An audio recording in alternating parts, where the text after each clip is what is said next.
Hello and welcome. It is June 3rd, 2024. We're in Active Inference GuestStream 82.2 with Robert Worden. Today we're going to be discussing three-dimensional spatial cognition, bees and bats. So thank you, Robert, for joining again. To you for the presentation and looking forward to it. Thanks, Dan.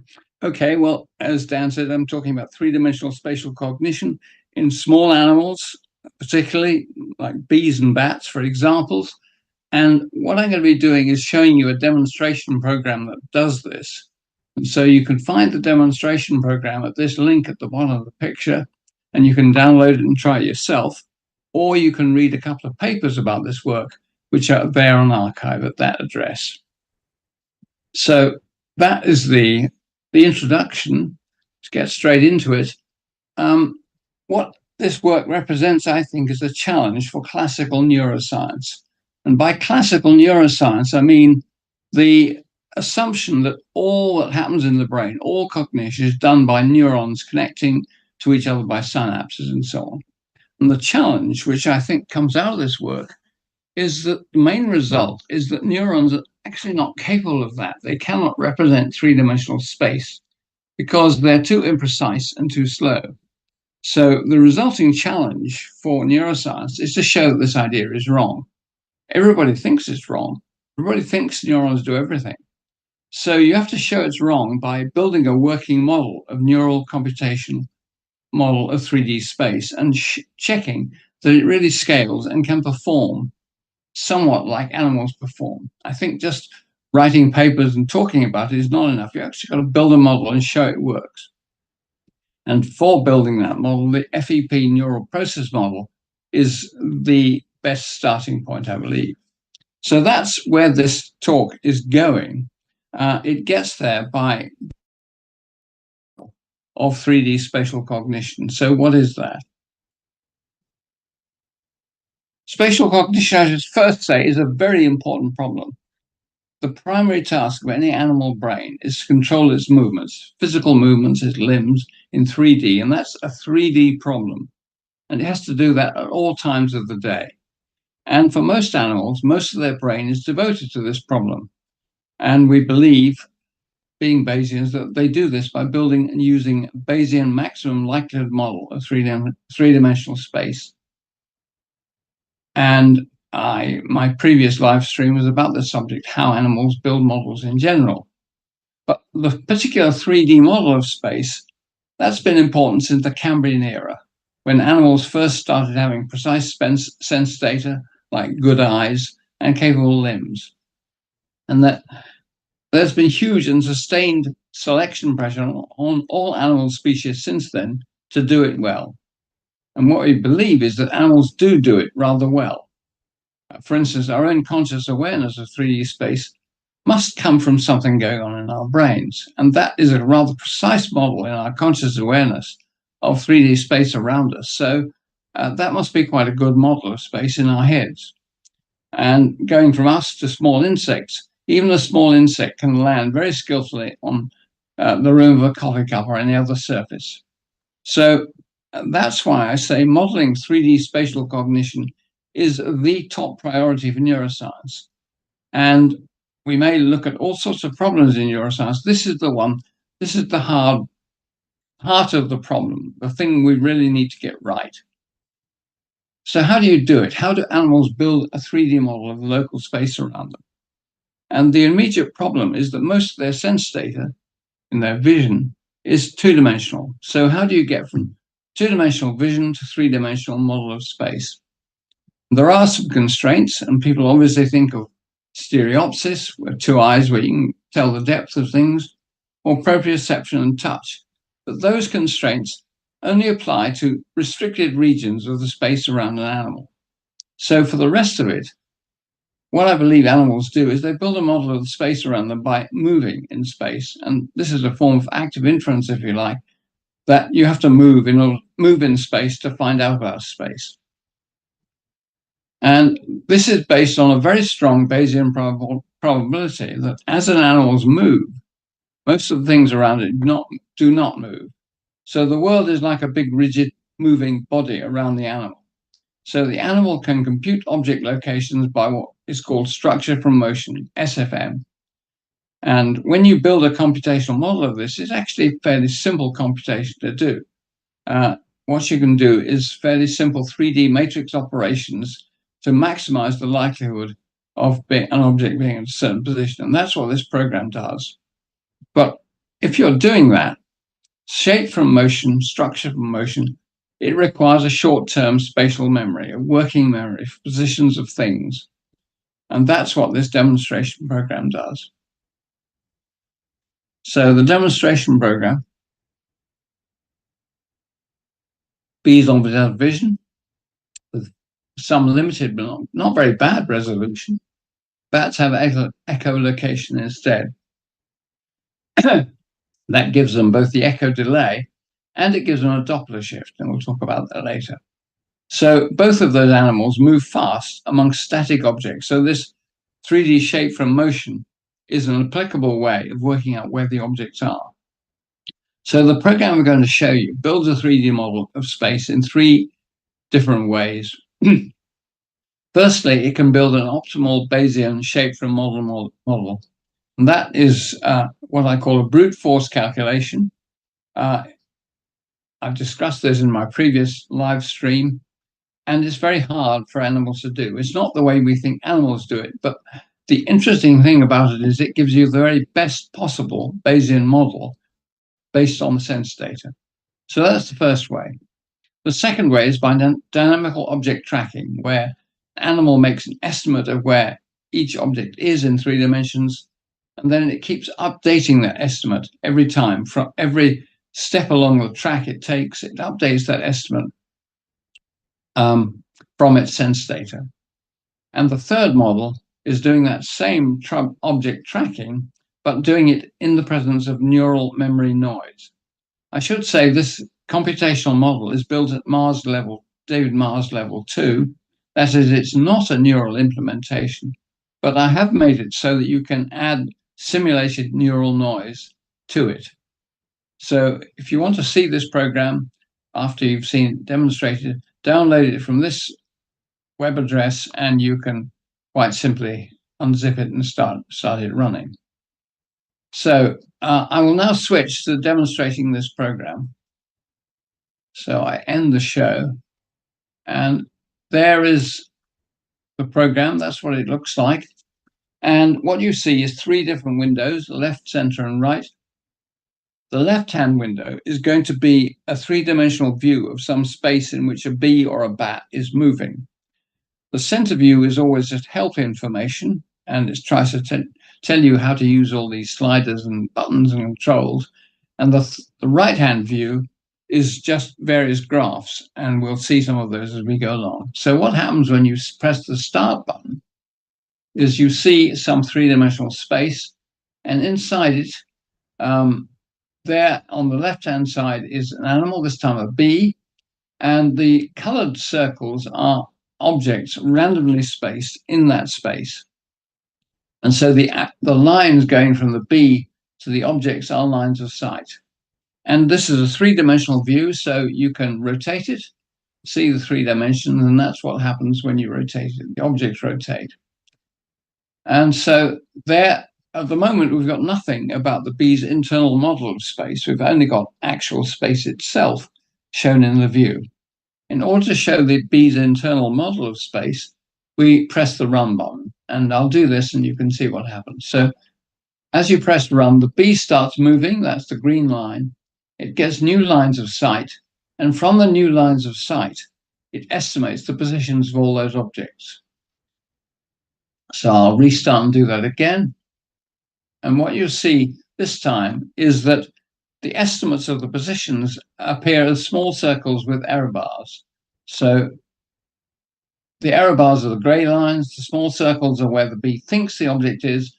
So you can see the bee is building rather an accurate model of where the objects are from its sense data. I'll restart again, and this time we'll step through it one step at a time to see how the bee's model of space evolves with time. So one step, and you can see in the very early steps, we'll rotate it a bit to show what's going on. the bee starts making really quite good estimates of where the objects are. Each little white circle is quite close to the blue circle, but the estimates have error bars, and the error bars are in 3 dimensions, showing the uncertainty of the location estimate in all those dimensions. And so it's those estimates of position that enable the bee to move where it wants to do. Suppose these are flowers, it can go to the flowers and get pollen or whatever it wants to do. Now, I said the program computes 3 different kinds of model, and these 3 is always doing this as you go through the steps on the track. And these 3 models are a full Bayesian model, and that's what we're showing at the moment, full Bayesian. We can switch to a tracking model. That's the object dynamic tracking. And there, if I switch that, you can see the error bars and the objects hardly move at all. They do move a little bit. But this is one result of the program, that doing that tracking model, which is simpler to do than the full Bayesian model, gives you nearly the same estimates and same error bars. And the third model it computes is a tracking model with noise. And I switch to this one. And again, it's not moving very much, actually. But I'll move it on a bit, and you'll see that noisy tracking often is very different from tracking without any noise. So we're on tracking without any noise at the moment. We step forward a bit, and the bee keeps updating its estimates of these positions as they go. And I now switch from tracking to noisy tracking. And you can see that noisy tracking is significantly worse than tracking. Noisy estimates have drifted away from the true positions of the object. And that is really the second. By the way, I'm running this with a fairly small level of neural noise at the moment. You can adjust the level of neural noise. You can adjust the bee's visual acuity. You can adjust all sorts of things using these sliders and try running the program again. This is running with a fairly small level of noise. So I keep stepping, and the noisy tracking estimate keeps getting worse, but I go back to the tracking estimate. The tracking estimate without neural noise is pretty much dead on. So I'll restart again, and I'll run again, because then we can show the graph at the end of the run, which shows what's happened to these errors. So if I run again,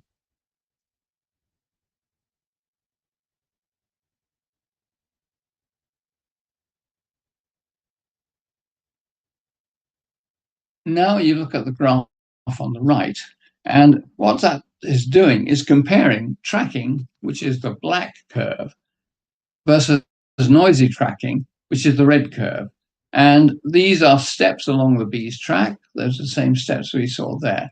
But these vertical axis is the level of error in the depth that the bee estimates. And you can see that tracking is rather small errors. It homes in on the true position of the object, whereas with memory noise, you get much bigger errors. And in fact, the errors are very unpredictable. If you rerun,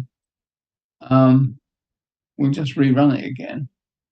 You find that the errors coming from noisy tracking, they do seem to vary quite a lot from one run to the next. Noisy tracking is pretty unpredictable, basically. So there the errors have gone right up and they've come down again, whereas ordinary tracking without noise is nice convergence towards the true positions.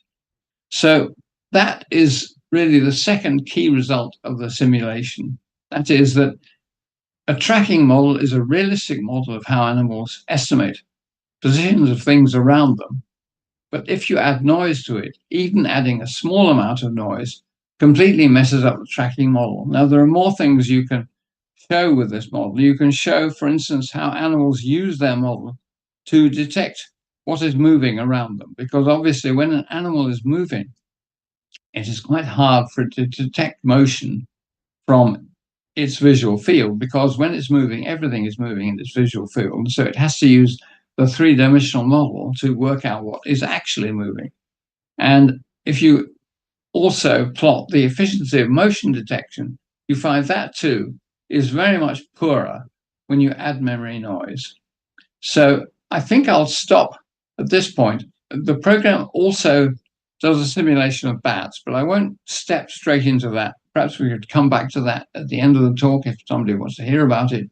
But for the moment, let's just step back and find what we have concluded from the bees model. Now, where is my presentation? Now I've got to resume the presentation somehow. How do I do that? Yeah, you get back to the presentation.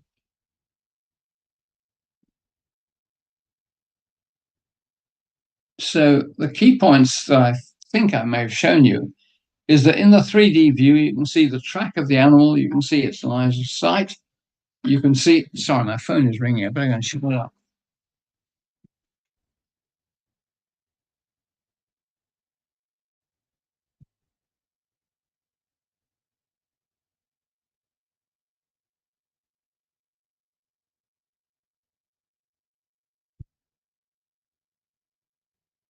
I've shown you where the real objects are. Those are the circles, the colored circles. Shown you the objects as located in the internal model. I've shown you shape from motion. I've shown you what the error bars are, and you can rotate the 3D view. I've shown you the three different models of 3D space, the full Bayesian model, the dynamic object tracking model, and the tracking model with memory errors.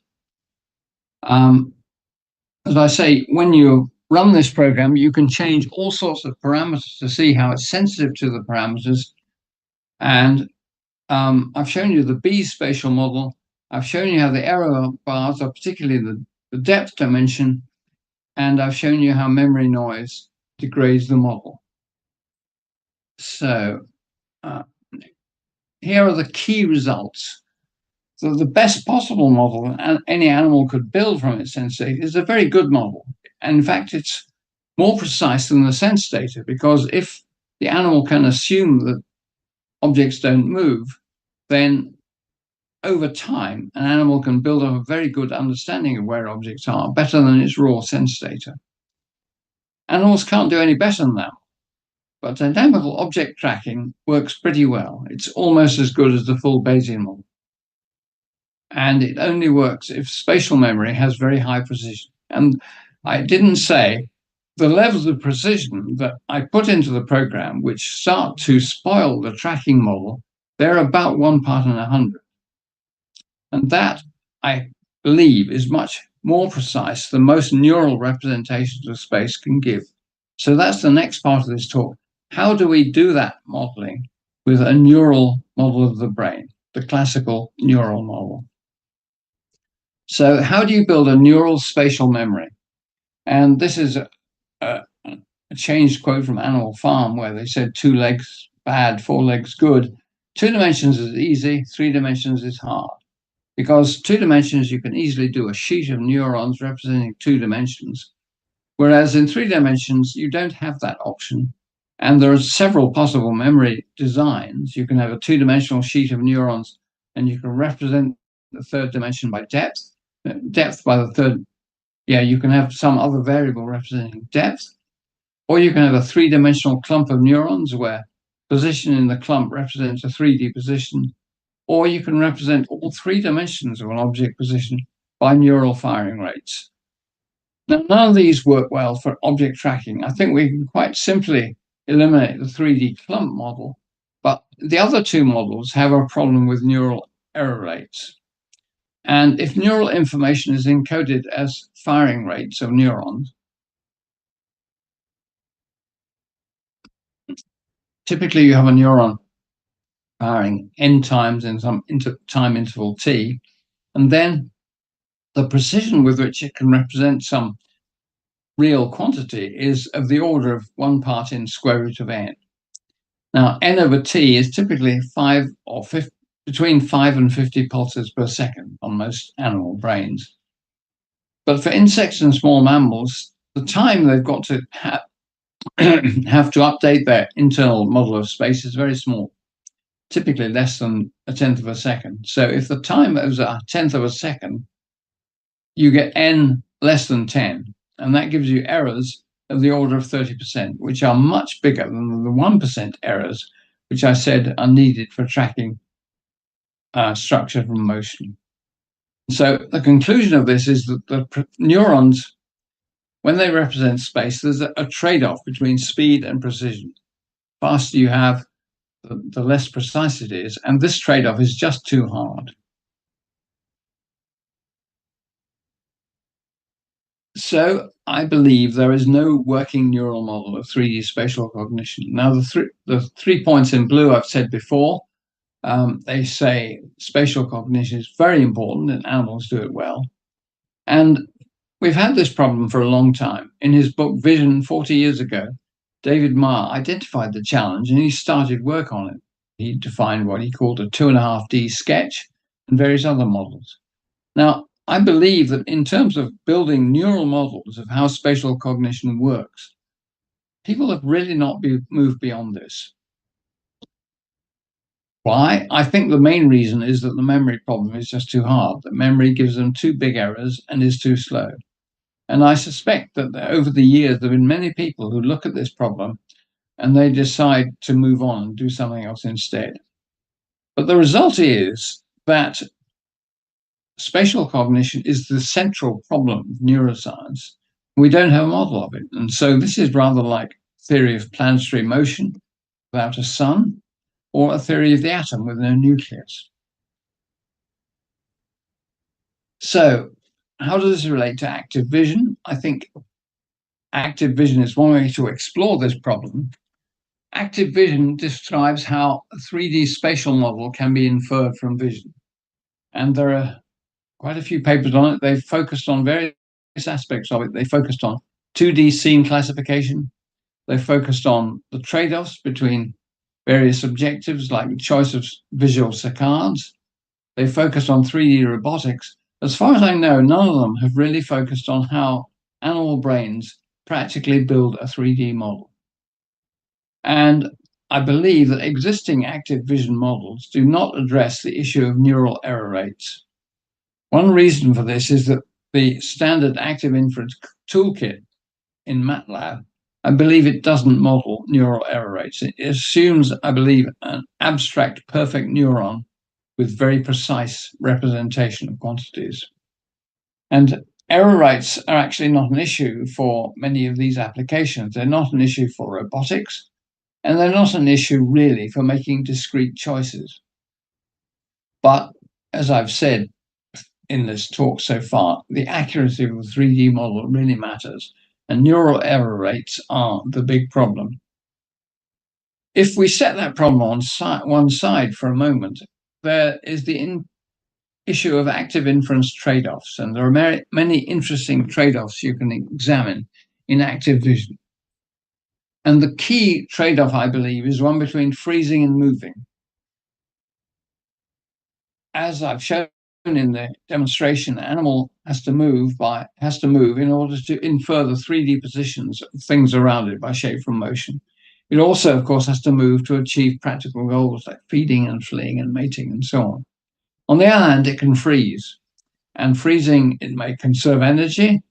It may be able to detect what's moving simply directly from its visual field, which is much easier. And it may itself avoid detection. So these are very key trade-offs. They're absolutely essential for lifetime fitness for many animals. Animals have to make this trade-off or these trade-offs any moment of the day. And so we've got plenty of empirical data about it. And I think it'll be a very useful area to explore.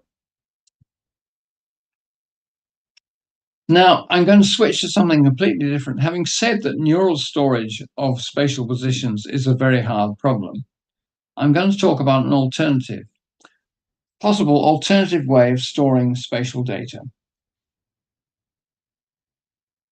And so if you assume there's some round region inside the brain of a fairly large diameter d, and this holds waves with a minimum wavelength, which I call lambda, and that neurons can couple to the waves both as transmitters and receivers, and the wave can persist at least for fractions of a second, so the wave can act as a working memory for positions. And the number of object positions you can store in the wave can be up to d over lambda cubed, and that's a can be a very large number. The spatial precision which one object position is stored can be 1 part in d over lambda. And I think that d over lambda can be very large. So you can easily get precision better than 1 part in 100, which is what you need to build the spatial model. So in summary, wave storage of 3D positions may have a lot of computational benefits. It can give a natural fit to the problem. It can give high precision and high capability.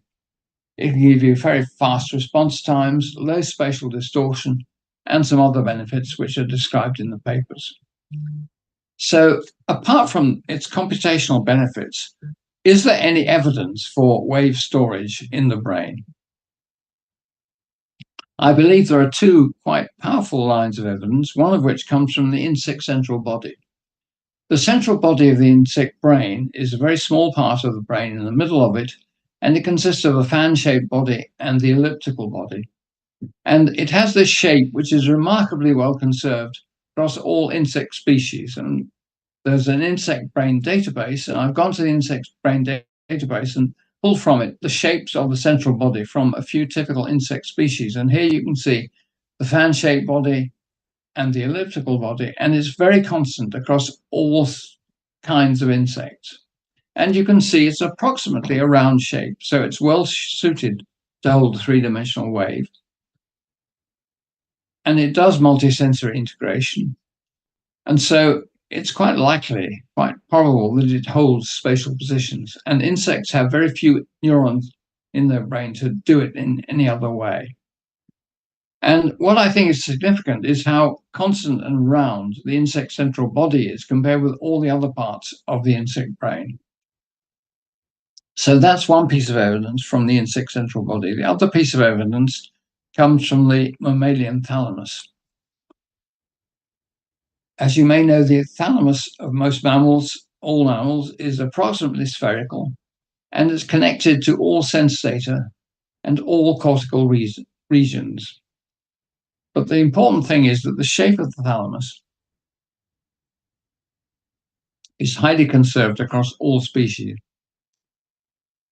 And there's an important aspect of the thalamus anatomy that, unless you assume a wave, really doesn't make sense. Because the thalamus consists of a number of independent nuclei, like the pulvinar and the LGN and so on and so forth. And the connections across within the thalamus between these nuclei are very weak or even non-existent. So you could have this picture here that the where's my pointer? Here's my pointer. The thalamic nuclei, which are white circles here, they all connect in 2 ways to the cortex, but they don't connect to each other. So one thalamic nucleus here could easily start moving out towards the cortex, and the length of its axons could decrease, and its other connections, it doesn't need other connections. So all the nuclei could migrate outwards towards the cortex, and you could still have the same neural synaptic connectivity and the same computational capability if neurons only compute by synaptic computation. So this way you could save a lot of energy in shorter axon lengths. So in summary, a compact thalamus only makes sense if all the nuclei need to be immersed in the same wave. So we now have 3 pieces of evidence for a wave in the brain. Firstly, there's the computational neuroscience, that it's a very difficult problem to build a 3D model without it, but you can build a 3D spatial model if you assume there's a wave storing positions. Secondly, the insect central body is nearly round in all insects, very well suited to hold a wave, and it appears to be in the right part of the brain to do that. And thirdly, the mammalian thalamus, which again has this round shape, very well suited to hold a wave. And the important thing here is that without a wave, the anatomy of the thalamus doesn't make sense. So I would like you, if you remember only one thing about this talk, remember this slide. There is quite a lot of evidence for a wave in the brain. One thing I will say is that the wave is probably not an electromagnetic wave, because there's quite a lot of interest in electromagnetic fields in the wave from researchers like Miller and McFadden and so on. But an electromagnetic field can't play the role that this wave is needed to play. In other words, the key thing that the wave is supposed to do in this model is to store information for fractions of a second. But an electromagnetic field in the wave, and there certainly are in the brain, there certainly are electromagnetic fields in the brain. They cannot store information for fractions of a second, and they cannot represent 3D space like a hologram. And just to say a little more about this, if there's an electromagnetic wave in the brain, it has to obey Maxwell's equations. So the wavelength times the frequency is equal to the speed of light, lambda f equals c. And that means at 40 hertz, typical frequencies of these waves, the wavelength is 8,000 kilometers, as large as half the Earth. So the conclusion is that at 40 hertz, electromagnetic field is not a wave, it's a static field, and it's driven entirely by neuron firing. So it doesn't store the information. So in summary, we're looking for something not electromagnetic, and possibly some quantized excitation, something a bit exotic in the field of quantum biology. I think we shouldn't despair here, because we know evolution is a lot smarter than we are at discovering these things and exploiting them. So here are some take-home questions. Does 3D spatial cognition use a wave in the brain? In other words, in the light of the evidence I've shown you, what is the Bayesian probability of that hypothesis being true? Now, I say these take-home questions because I didn't expect you to have an answer immediately, but perhaps you'd like to look at the papers and see what the evidence is and try and assess it in your own mind. Or do you know some slam-dunk killer reason why there can't be a wave in the brain? If you do know a reason, what is that reason? And how do brains compute space? How do neurons on their own represent 3D space with enough precision? On the other hand, if there might be a wave in the brain, wouldn't that be a rather exciting and revolutionary development? It would actually change the whole of neuroscience, and it could address this central unsolved problem of how spatial cognition takes place. So I believe that possibility should be explored, particularly for young researchers. It's attractive. It's greenfield research. It's not a well-trodden path of classical neuroscience. The classical neuroscience model of McCulloch-Pitts neurons and Hebbian synapses, that's 75 years old now. So I would like to encourage people to get out and explore. Or again, come back to the earlier slide here, a crisis in neuroscience. The result of this work, I think, is that neurons can't represent 3D space because they're too imprecise and too slow. So the crisis is, can you show this is wrong? Can you show it by building a working neural computational model and checking its scales properly? So the FEP neural process model is the starting point for that.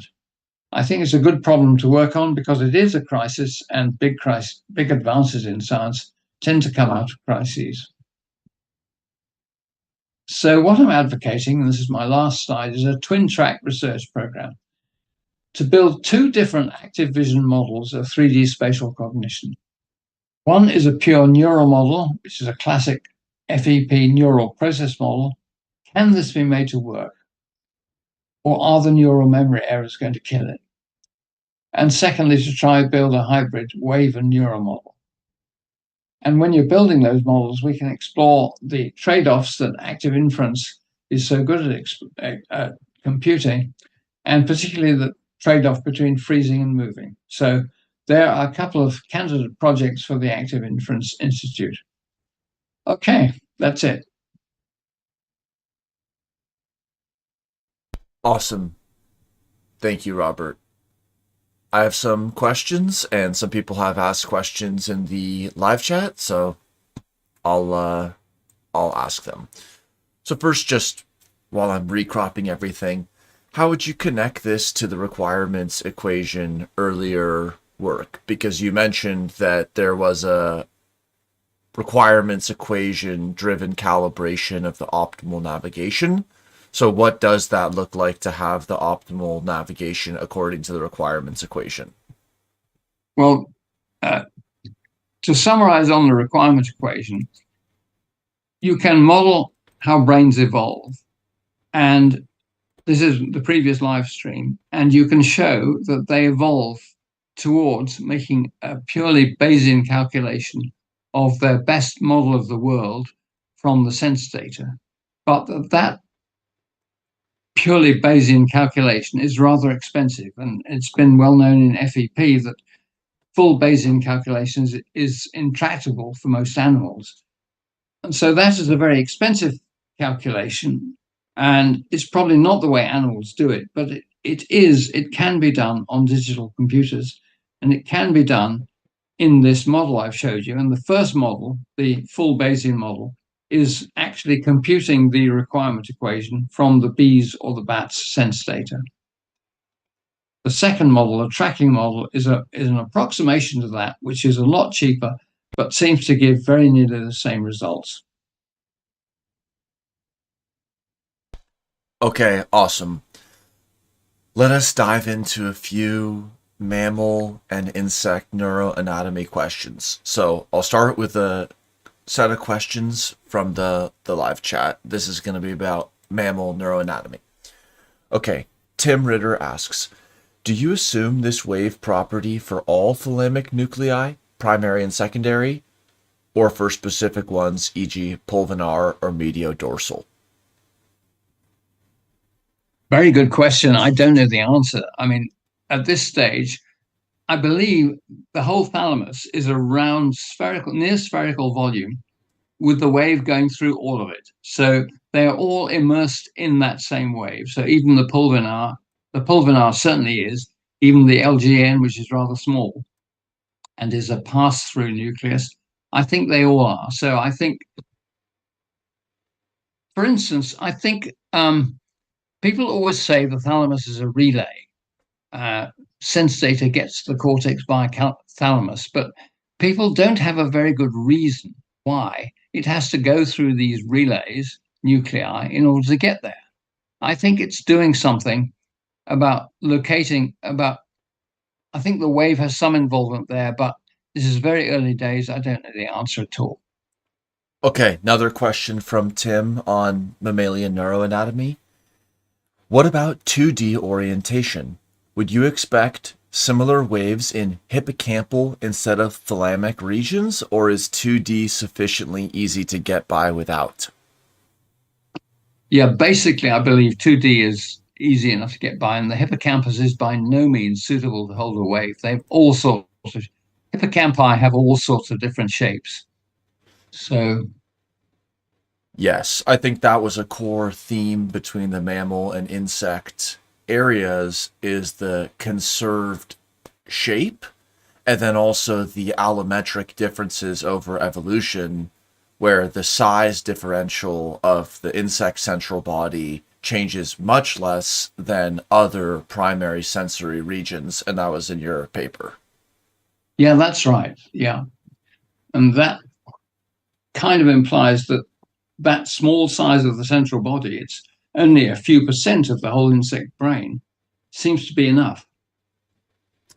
Yeah, and that the properties which it hosts or enables might be related to its physical extent or like to its surface area to volume ratio and not a function like, for example, in the antennal lobe where the olfactory information are coming in, there are these little glomeruli, and different species have from several tens to several hundred of these olfactory glomeruli. Like ants have many, and they have more olfactory receptors in their genome, and they have more olfactory glomeruli in that region. Or insects with more compound eye sections, they have larger optic lobes. So the primary sensory regions have very large variation amongst species. But then as you get into the central body, you get much more conserved anatomy and size. And then the mushroom body on the top part of the brain is something a little bit in between that might have more of an analogy to like mammalian cortex, where there actually is the possibility to scale its cognitive capacities through size changes because it has some kind of like repetitive or stereotyped layout. Yeah, I mean, there are a load of fascinating questions in neuroanatomy which relate to this. And if you pursue this hypothesis, then there's all those interesting questions. I'm not an expert on insect or mammalian neuroanatomy, but there's a load of interesting questions in there. Cool. So, about the bee spatial cognition. So we know that bees use a variety of visual cues, ranging from the landmark and the landscape recognition to polarization of light and so on. And also, as you pointed out, the central body does multisensory integration. So how do we think about the possibly complementary or redundant information provided by these different aspects of the visual fields, and what does your simulation focus in on? Well, I mean, I believe that what the central body and the thalamus both do is multisensory integration. In other words, animals they need to make the best 3D model of space they can, and they need to use all their sense data to use it, apart from possibly smell. That's an interesting question. And so both of them do multi-sensor integration, and ideally one would put in the simulation, one would have things like stereopsis, one would have object recognition, one would have light polarization, all sorts of sources. This program only does simple vision or simple echolocation at the moment, but it should do all multi-sensor integration in a single Bayesian maximum likelihood model of the whole, all sense data coming in at the moment. Interesting. Yeah, with sound or with smells, it would be interesting to see how those come into play. And how do you think about in the simulations presented here, egocentric and allocentric navigation? Because you mentioned how the kind of simplifying assumption is that the world is a rigid fixed body. So you can have these kind of duality where like I'm moving and the world is fixed, and then there's sort of like I'm fixed and the world is moving. So how does that relate to that question? To that egocentric allocentric distinction? Yeah, very good question. I mean, I think the frame of reference used for the model should be as much allocentric as it can be, because the wave has to persist. And if the wave just persists, it represents an object at a constant position. So you want to have a frame of reference where most objects are at constant positions. So I think that makes allocentric, but obviously it has to change from time to time. Every few seconds it has to switch, because it can't just stay allocentric.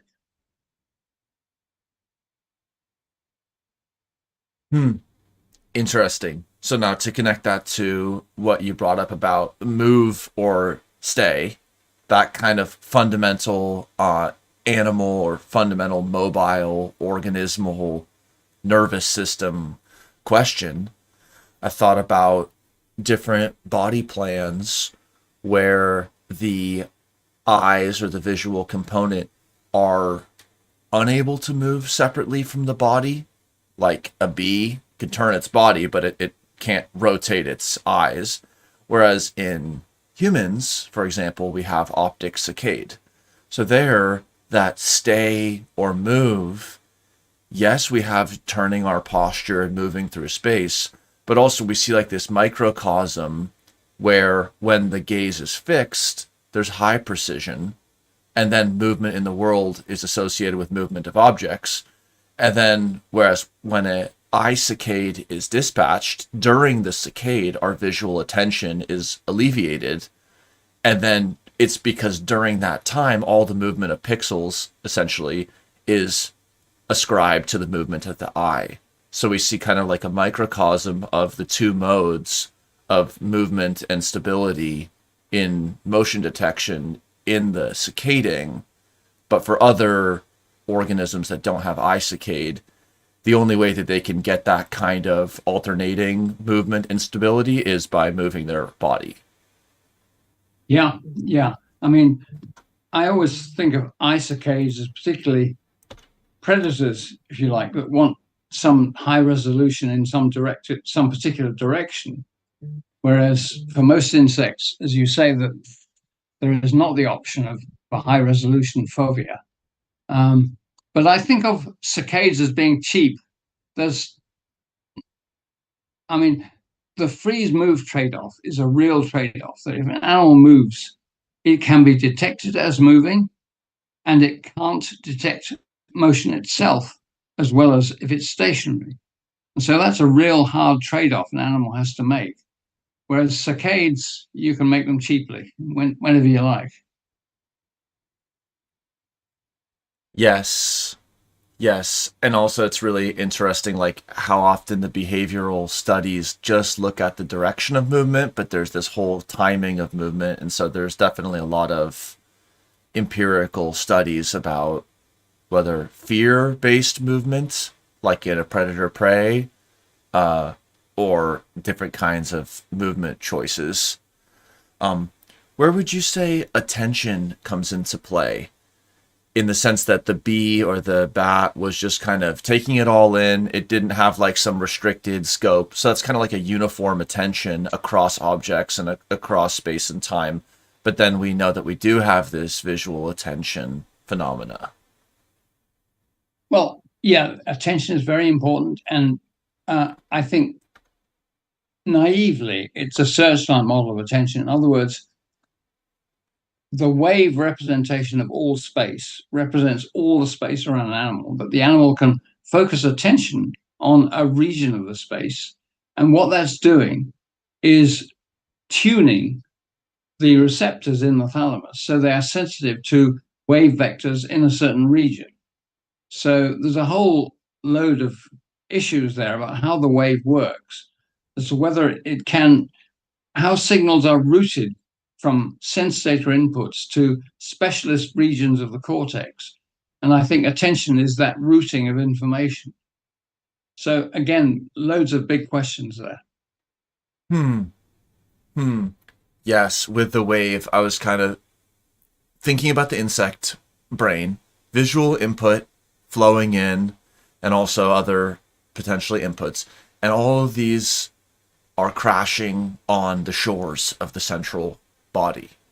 And then there's this kind of stabilized dynamical wave representation such that information coming in differently changes the resting shape of the wave. And then that opens up, like you're now suggesting, recurrent connections or other connections into that wave hosting region. Recurrent connections can modify the shape of the wave attentionally. And then also the resting shape of the wave can route or augment or suppress other sensory information coming in. That'd be like water kind of dumping to where there's already a high water point versus water going to where there's low water. Yeah. I think a key role of the wave is to persist a background model of all 3D space. And then against that background model, new sensory information that comes in, particularly movement, is best evaluated. A piece of new sense data, you evaluate it much better if you can compare and contrast it with what you had before. And that is attention. And it's the thalamus, if you like, telling the cortex, here, pay attention to here. Here's your old information from this place in space. Here's your new information. So tell me what's changed. Well, this connection with frame differencing is very powerful.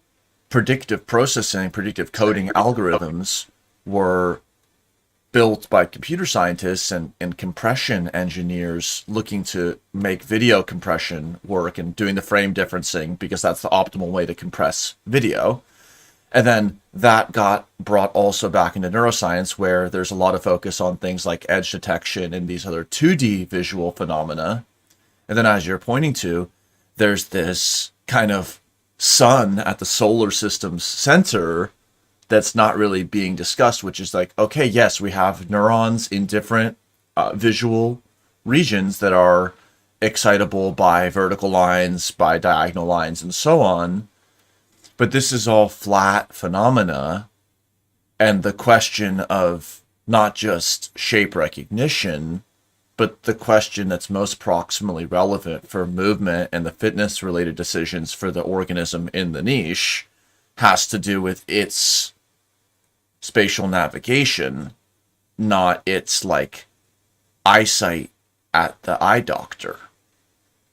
Yeah.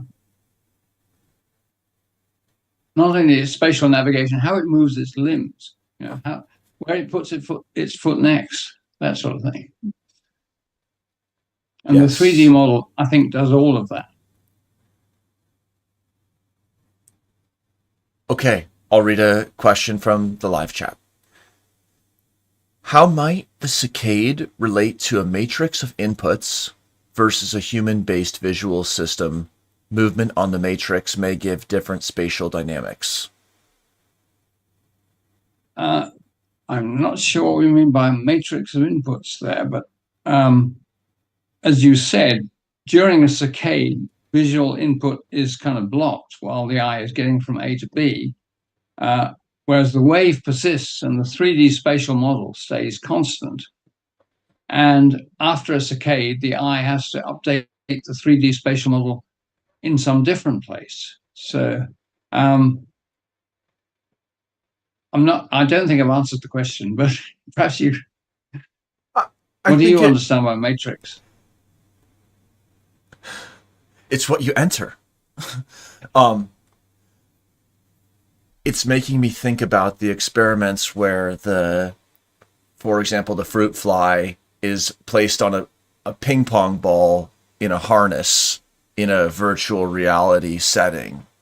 So it's getting custom visual input, and its movements on the ping pong ball just kind of scrolls the ball. So it's basically fixed, but it gives a lot of degrees of experimental freedom around the orienting of the body and what visual inputs it gets. So I wonder if anywhere there we know about the time scale of spatial orientation updating, because that would be very critical to understand the nature of the wave. Well, if it was something that was, for example, closer to the diffusion rate of ions, then we might be looking more towards like a channel or pore based hypothesis. If it was something that was faster than neural signaling, it would suggest something more like the direct coupling or other kinds of action. So what makes you feel, as you suggested, that it is not an electromagnetic stabilized wave field? Well, as I say, the physics, for an electromagnetic wave, we do understand the physics. And the electromagnetic waves that measured by EEG, for instance, they are a purely passive consequence of neural activity. They don't persist in the information for any time at all. Whereas this wave I'm talking about has to persist information for fractions of a second. So this constant spatial model is persisted while the saccades go on, while the animal moves, while it computes shape from motion. So a pure electric field, we know the physics, it's Maxwell's equations, and it does not store information.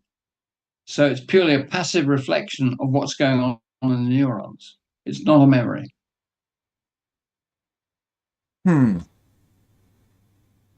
So the neurons are, especially if we think about the several, like 1,000 to tens of thousands, let's say, in the insect central body, there's too few and they're too sparse and noisy to, in a purely connectionist neural framework, to support the kinds of empirical results that we see. On the other hand, a purely field-based approach has some issues that you just laid out. So it's very interesting that two at least of the well-known mechanisms, the local field potential and the firing rate coding type models, that both of them seem to have some limitations, and yet there's very strong anatomical evidence for the functional role of that region. Oh yeah, it's absolutely vital region. But I believe that just looking at electric fields and magnetic fields in the brain is not going to give you memory. And that's the key thing that I think is needed to do structure from motion. You've got to have short-term working memory to hold a little model of space for a fraction of a second. Do you see that as a kind of special type of short-term memory, or do you think this is the same memory pool that like short-term audio memory gets entered into? Oh, it's special. It's different from that. Yeah, definitely. Say it starts from how do you compute a 3D spatial model? How do you do structure from motion? You need short-term working memory for that purpose specifically.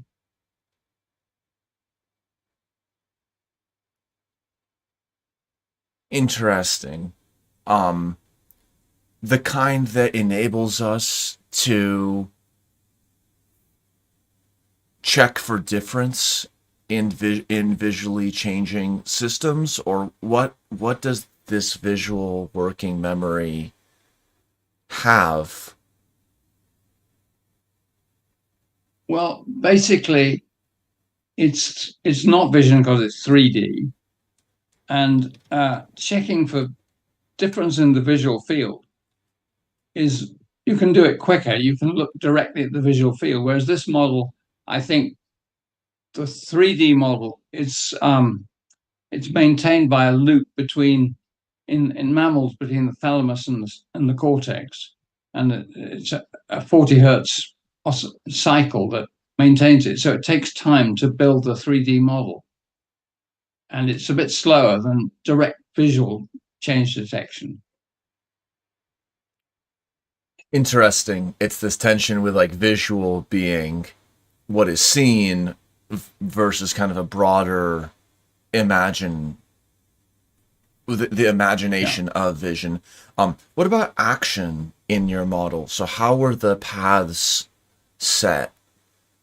Yeah, I said that the model was a bit like active inference, and the animal has to move in order to understand space, but it's not really, the program has not modeled the kind of active inference choices of how should I move to get the best understanding of space. And you could do that. You could make the bee choose its trajectory to get the best understanding of where the flowers are. Or you make the bee choose its trajectory for all sorts. Those are the active inference trade-offs that the program has not yet looked at, and which can be looked at, and I think are very interesting. That's awesome. Yeah, it's almost like the bee in this situation, it's like on a train trying to reduce its uncertainty about the location of landmarks. But it's just on a rail, it doesn't have policy decision.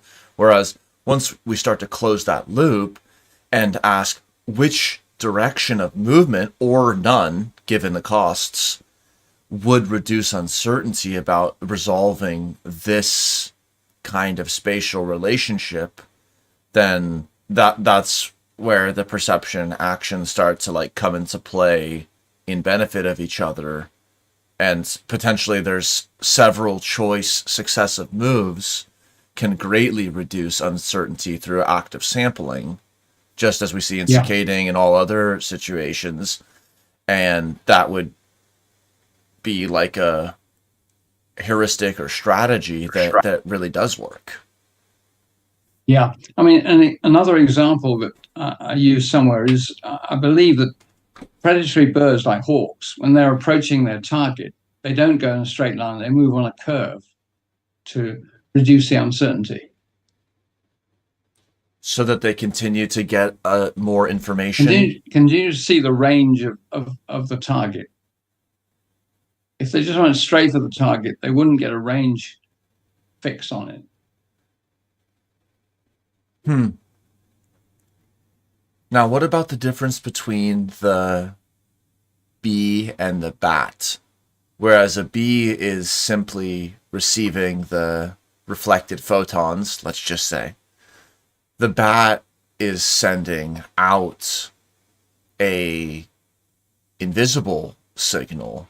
So how is this kind of radar echolocation setting similar and different to the vision setting? Oh, it's very different. I could show you that with the program if you like.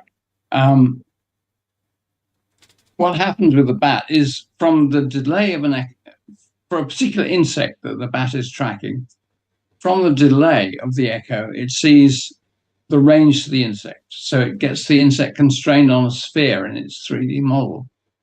And then from the Doppler shift, it actually perceives the cosine of the angle between its direction of movement and the direction of the insect.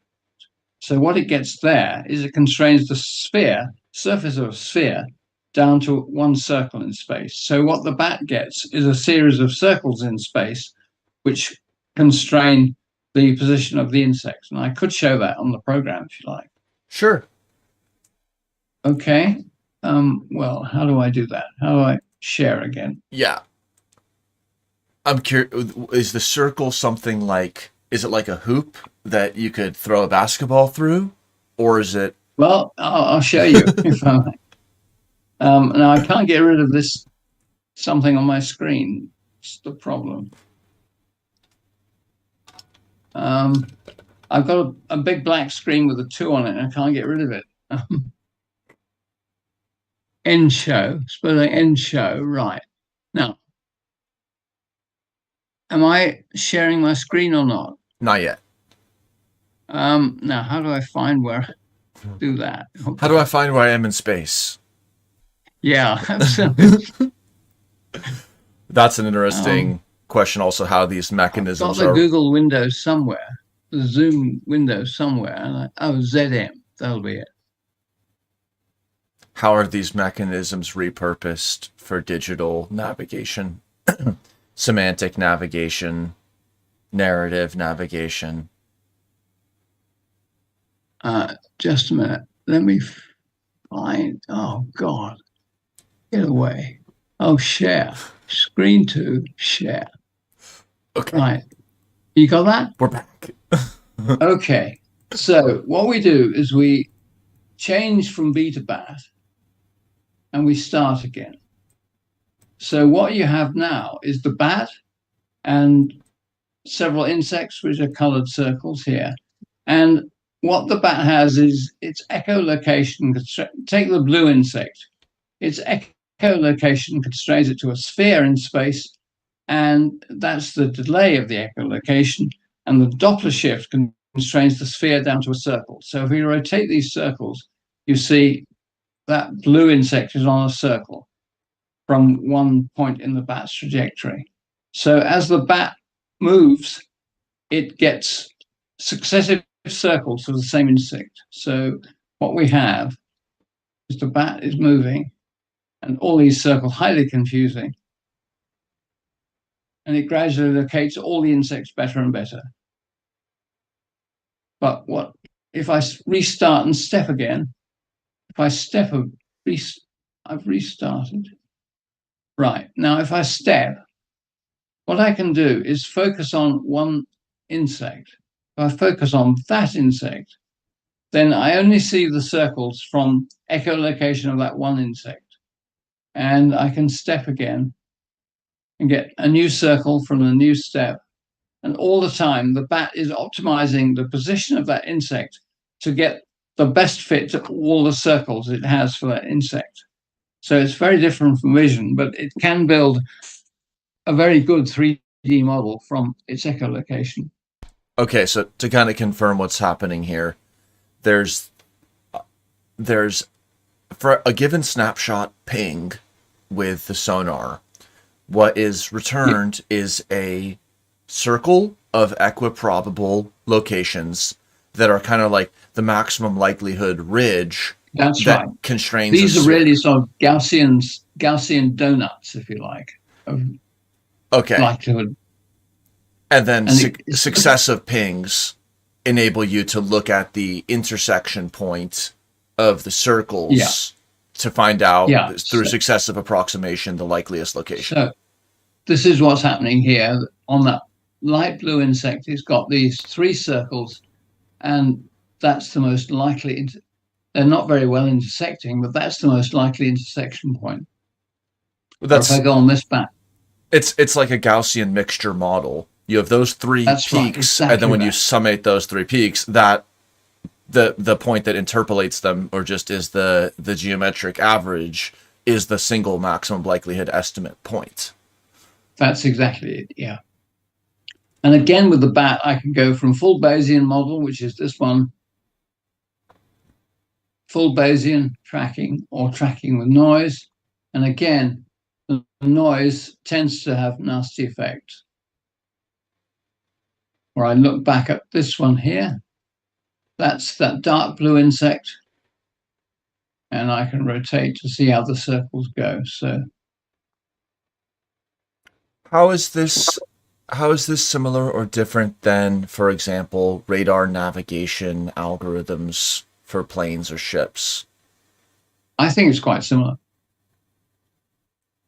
I think, yeah, I mean, they are making maximum likelihood inferences from radar signal. And have you, with this software, looked at the computational, like the runtime complexity or the resource use associated with scaling the number of insects or scaling the resolution of vision? Yeah, you can scale the number of insects. For instance, if I scale up here to 30 insects, I can run the model with 30 insects. And it runs perfectly well. So the model is quite efficient because what it has to do for each object and for each time step, it simply has to do this Gaussian optimization, which turns out to be just a 3D matrix operation, 3 matrices. And that's very quick to do. And so that's one of the advantages of it, that if animals are trying to track a load of things around them, which they probably are, it's quite a quick, efficient computation. But this is not the neural implementation. The problem is going from here, this Mars level 2 computational model, to a neural implementation. And that is where I think all the interesting problems lie. At least you have this level 2 model as a kind of starting point. And the Bayesian model would be trying to implement that in neurons. Yes, makes sense. This is kind of the as if Bayesian algorithmic map. And the question is, what proximate mechanisms are capable of doing these algorithms functionally? And neuroanatomy has basically localized to the region in mammals and in invertebrates. And so now we're in a space of winnowing possibilities and leaving the door open for unconventional opportunities for how those regions actually do it. It's a very targeted, specific agenda that connects a first principles grounding about how well the navigation can proceed with a requirements equation on through to the empirical patterns that we see. Those empirical patterns might have some, like behavioral experiments, well, sometimes can be hard to interpret as well, though. For example, there's a common experiment where a wall that's shaped like an L is set up. And then people will use it to test if an animal will go on the hypotenuse to reduce the travel distance, or whether it will take the around the wall. However, even if there was a conceptualization of the ability to move in the hypotenuse direction, an animal might like prefer to move along walls. So then by the time you get to the real animal's movements, it's very tied up with not just trying to be the optimal landmark resolving visual algorithm. It's actually engaging in all these other drives that can make it look like it's lower efficiency or even like supernaturally efficient on a given domain. Yeah, I think there's all sorts of animal experiments one could do, but interpreting them is not easy. But basically, if you're looking in these experiments to measure how good the animal's internal 3D model is, I would like to, with insects, for instance, how good is their movement detection if it's movement in depth that needs the 3D model to resolve it rather than just the visual field?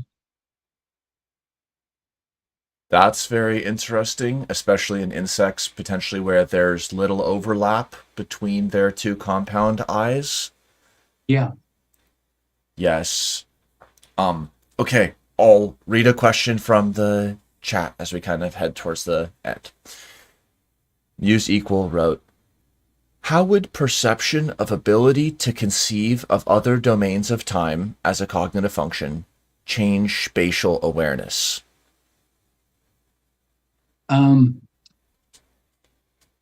Other dimensions of time. I'm not sure I understand that question. Other domains of time. Domains. What's other domains of time? Well, this is all a very short-term question. It's fractions of a second, and time outside that interval just doesn't come into it at all, really.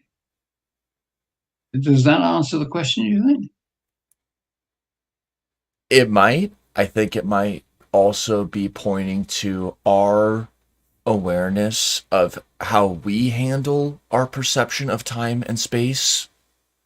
And what does that open up or enable, for example, for our perception of space if we have a different perception or conception of time?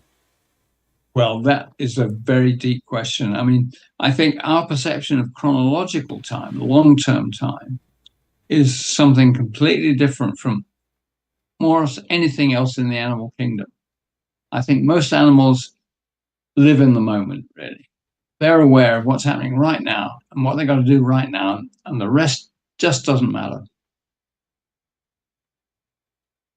Whereas we exit what matters in the moments to ruminate and speculate. Yeah, absolutely. Well, what other directions or ways are you hoping to take this work? Well, one way that is particularly important, I think, although particularly problematic, is theories of consciousness. In other words, consciousness, most of our consciousness at any moment is consciousness of the space around us. And it seems to come from our internal Bayesian model of space around us. So this work is very related to why we are conscious. And there's another paper, and I'd like to give another live stream just on that subject, because I think this gives a way forward to a theory of consciousness that can be in many ways more satisfactory than we get from purely classical neural models of the brain. That's awesome. I'm also personally very excited on the empirical insect neuroanatomy side to look. Oh, there are a huge number of ways of going forward. I think insects are particularly productive because they've got to do it with a really small number of neurons. So it's really, there's a lot of experimental work on insects that can illuminate this question. Yeah, absolutely. Cool. Yes, the brains are fun to dissect. You can see it transparently all there, and no backstage there. And then also this on the more transferable outside of entomology, I think the active inference loop closure with policy selection of movements, including stay, go, no-go decisions and which way to go, and then understanding how, like, well, here's the trajectory that would have been the most information gain on resolving this location. Here's the trajectory that maximized safety, not moving or something, and then here's the trajectory that would have done some other thing, and then being able to look at realized empirical trajectories and then break those down or look at their component loading according to safety, visual information gain, other kinds of heuristics or impulses to understand moments or kind of fragments of trajectories, like something looks to briefly resolve its uncertainty and then it doesn't need, and then the overall demand to resolve uncertainty drops again, and then it continues just with inertia, and then maybe that's a very simple decision to make, and then there's probably all kinds of cool patterns and ways to go. Yeah, there's a huge amount to investigate. Another topic, by the way, is we've looked at mammals, we've looked at insects, right at the opposite ends of the spectrum. There's a whole load of stuff in between. I think octopus and squid are particularly interesting, but there's all the other species one can look at. Say, how do they do space? They have unique bodies and different bodies, but there's also bringing in there the question of underwater or space or fluid media, and then that, and a bat flies, but it has the mammalian neuroanatomy. So then there could be like bird neuroanatomy with its slight differences from the mammal. Then there could be this question of underwater, and maybe there's some mammals that have underwater navigation. Maybe dolphins would be like bats, but in another fluid media. I hope people download the .zip and play around.